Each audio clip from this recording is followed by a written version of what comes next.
మృతుల పేరు మీద అంటే చనిపోయిన వారి పేరు మీద ఖుర్బానీ ఇవ్వవచ్చా? చూడండి, చాలామంది చేసేటటువంటి పొరపాటు ఏంటి అంటే బ్రతికున్నటువంటి వీరు తమ పేరు మీద ఖుర్బానీ ఇవ్వరు, కానీ చనిపోయినటువంటి తమ తల్లిదండ్రుల పేరు మీద ఖుర్బానీ ఇస్తూ ఉంటారు. ఇది సమంజసమైనటువంటి విషయం కాదు. ముందుగా ఖుర్బానీ ఇవ్వాలి అనుకున్నప్పుడు ఒకవేళ మీరు స్తోమత కలిగి ఉన్నట్లయితే మీపై ఇది వాజిబ్ అవుతుంది. మీరు ముందుగా మీ పేరు మీద ఖుర్బానీ ఇవ్వాలి.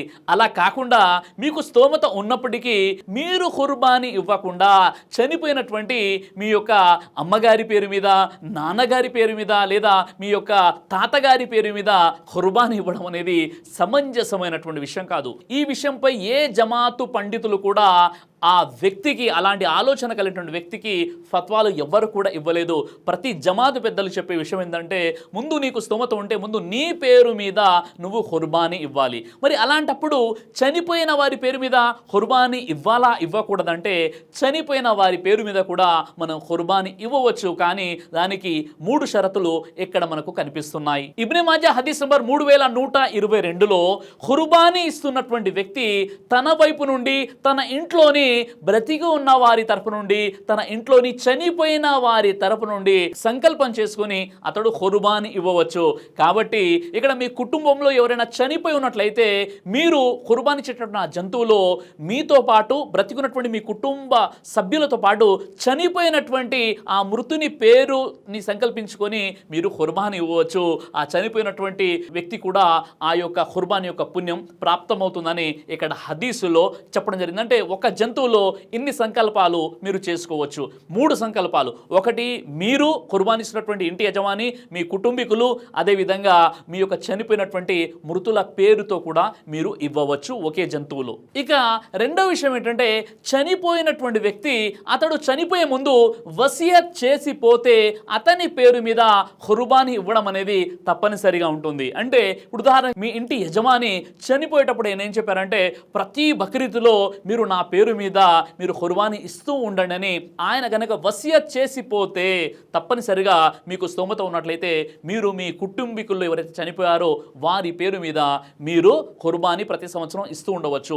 ఒకవేళ వారు వసియత్ చేయకుండా మీరు వారి పేరు మీద చేయాలనుకుంటే అది సదఖా దానంలో పరిగణించబడుతుందని ధార్మిక పండితులు తెలియజేశారు. ఇక మూడోది ఏంటంటే చనిపోయినటువంటి వారి యొక్క తల్లిదండ్రులు వారు వసియత్ చేయలేదు, మా పేరు మీద మీరు ఖుర్బానీ ఇవ్వండి అని వారు చెప్పలేదు, కానీ నేను చేయవచ్చు అంటే తప్పనిసరిగా చేయవచ్చు ఒకవేళ మీ వద్ద స్తోమత ఉంటే.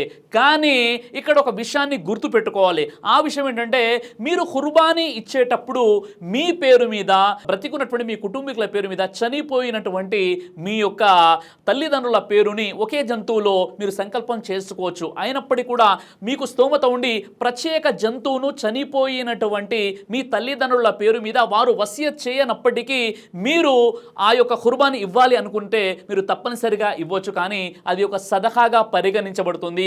ఆ జంతువు యొక్క మాంసాన్ని మీరు దాన్ని ఉపయోగించకూడదు, మీరు తినకుండా అది పూర్తిగా ఇతరులకు పంచాలి. స్వయాన మీకు స్తోమత ఉండి కూడా మీరు మీ పేరు మీద ఖుర్బానీ ఇవ్వకుండా చనిపోయినటువంటి మీ తల్లిదండ్రుల పేరు మీద ఇవ్వడం ఇది మీకు అభిలషణీయమైనటువంటి విషయము కాదు. కాబట్టి ఈ విషయాలను గుర్తించి చనిపోయినటువంటి మృతుల పేరు మీద ఒకవేళ వారు వసియత్ చేయనట్లయితే సదఖాగా మీరు జంతువుల్ని జుబా చేసి అంటే ఖుర్బానీ వారి పేరు మీద ఇచ్చేసి ఆ మాంసాన్ని మీరు ఏమాత్రం ఉపయోగించకుండా పూర్తిగా సదఖాగా దాన్ని పంచేయాలి. కానీ ఇక్కడ మనం గమనించాల్సినటువంటి ఒక విషయం ఏంటంటే దైవ ప్రవక్త ముహమ్మద్ సల్లల్లాహు అలైహి వసల్లం వారు బ్రతికి ఉండగానే ఆయన యొక్క సతీమణి అయినటువంటి హజరత్ ఖదీజా రదియల్లాహు అన్హా వారు చనిపోయారు. అదేవిధంగా ప్రవక్త ముహమ్మద్ సల్లల్లాహు అలైహి వసల్లం వారు బ్రతికి ఉన్నప్పుడే ఆయన యొక్క 3 కూతుళ్ళు 3 కొడుకులు కూడా చనిపోయారు. కానీ ప్రవక్త ముహమ్మద్ సల్లల్లాహు అలైహి వసల్లం వారు ఏనాడు కూడా ఆ చనిపోయినటువంటి తన భార్య పేరు మీద లేదా కూతుళ్ళు లేదా కొడుకుల పేరు మీద ఎప్పుడు కూడా ప్రత్యేకమైనటువంటి ఖుర్బానీ ఇచ్చినటువంటి సందర్భాలు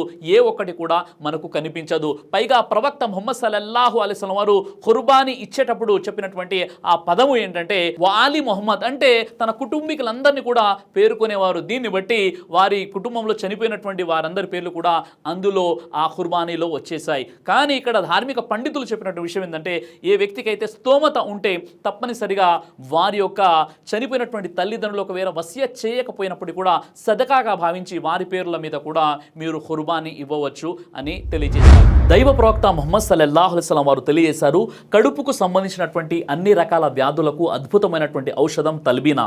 ఇది దైవ ప్రవక్త వారి సున్నత్, మంచి ఆహారం, ఇమ్యూనిటీ బూస్టర్, ఇందులో షిఫా ఉంది.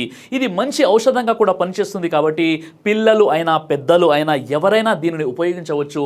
అలాగే ఖురాన్లో దైవం తెలియజేశాడు, తేనెలో మీకు స్వస్థత ఉంది అని. కాబట్టి స్వచ్ఛమైనటువంటి ఫారెస్ట్ హనీ కోసం మీరు సంప్రదించండి. అలాగే పురుషుల కోసం ప్రత్యేకంగా తయారు చేయబడినటువంటి షాహీ హల్వా, ఇది లైంగిక సమస్యలను దూరం చేసి శృంగార సామర్థ్యాన్ని పెంచుతుంది. మీ దాంపత్య జీవితంలో మంచి అనుభూతినిస్తుంది. ఇందులో ఎలాంటి సైడ్ ఎఫెక్ట్స్ లేవు. ఇది కంప్లీట్గా హెర్బల్ ప్రొడక్ట్స్తో తయారు చేయబడినటువంటిది.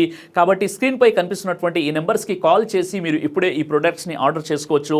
కొరియర్ ఫెసిలిటీ కూడా ఉంది. ఆలస్యం ఎందుకు, వెంటనే ఆర్డర్ చేయండి.